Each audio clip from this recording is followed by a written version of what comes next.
انتوا كنتوا عاملين ايه النهارده؟ تحدي جديد وضرب نار. فكره جديده حصري، قسما بالله حصري، ما اتعملتش قبل كده. بصوا عملوها لسه عشان ناكل على النار. الاخ اياد سن جاي سن مر. لا ده في الاندومي، ما لناش احنا دعوه في الاندومي. انا بس بفهمه. استنى ما نفهم حبايبنا بقى فكره التحدي ايه. احنا هنعمل تحدي الازازه بس على فلوس، اللي هيوقف الازازه يسحب فلوس، وانت وحظك بقى في من الربع جنيه لل 200 جنيه. يا ترى مين بقى اللي حظه هيطلع كويس؟ ان شاء الله انا، ان شاء الله انا. يلا اقلع النضاره ويلا. استنى ثانيه واحده. طوبه ورقه مقص زي ما انتم متعودين. بنعمل ايه؟ اللي هيبدا بنعمل له ايه؟ طوبه ايه؟ طب يلا ابتدوا. سموا الله كده. لا يا جدعان طوبه ورقه مص. لا تاني بقى انا عايز. لا تاني، ما هو انت يا مسعد. يلا والله يا جدعان هو بيشوف. يلا حسام نشوف حظه. بسم الله. سمي يا حسام. يلا يا اياد. اسحب. خدت كام؟ 10 جنيه. يلا حظك طلع ايه؟ جنيه. نص جنيه.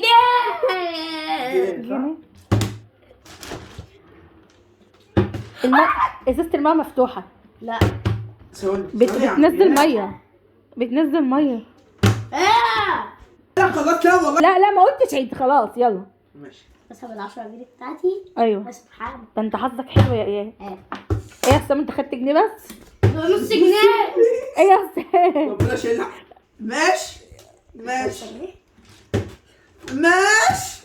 حسام ال 200 جنيه. الدور على 200 جنيه. لا والله. الدور على 200 جنيه. يا حظه يا بخته اللي هياخدها.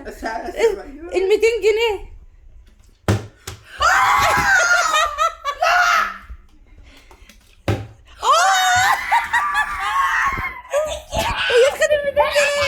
خلاص فينش. لسه فينش. ماشي. نص هو ايه جنيه. موضوع مع نص جنيه ده؟ بتقول عليه مرتين. يلا خبطت. تعالى يلا اتفضل يا حسين. يا بختك يا اياد حظك حلو. لمي فلوسك بقى يا اياد عشان ما تقعش. يلا بسرعه. اوه الحظ بدأ يلعب معاك يا حسام. مارينا بدأت تنتع. اوه 2 جنيه ونص. ال 2 جنيه ونص. ايوه اوبا ال 100 جنيه. ال 100 جنيه اياد بتناديك يا اياد. وانا 200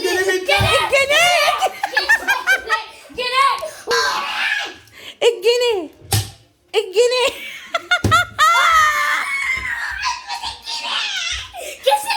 لسه انت اللي عليك الدور ولا خدت 200؟ انا اللي كسبت 200 جنيه. عشرات. يلا اوبا الميات تناديك يا حسام 100. الله ال 100 جنيه دي لازم انت تاخدها حسام. لا يا حسام بلاش نصب.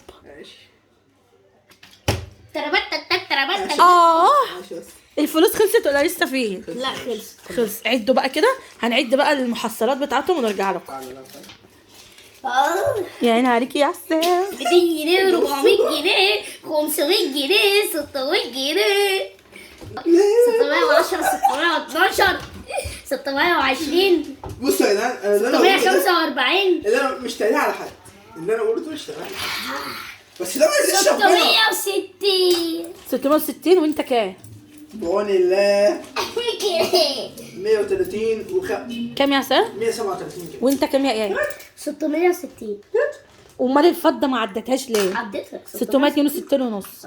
وانت كام يا حسام؟ 637. اتمنى بقى ان فكره التحدي دي فكره جديده حصريه معنى كلمه حصريه. ولو الفيديو عجبكم يعني اطلبوا هنعمل جزء تاني على مبالغ اكبر.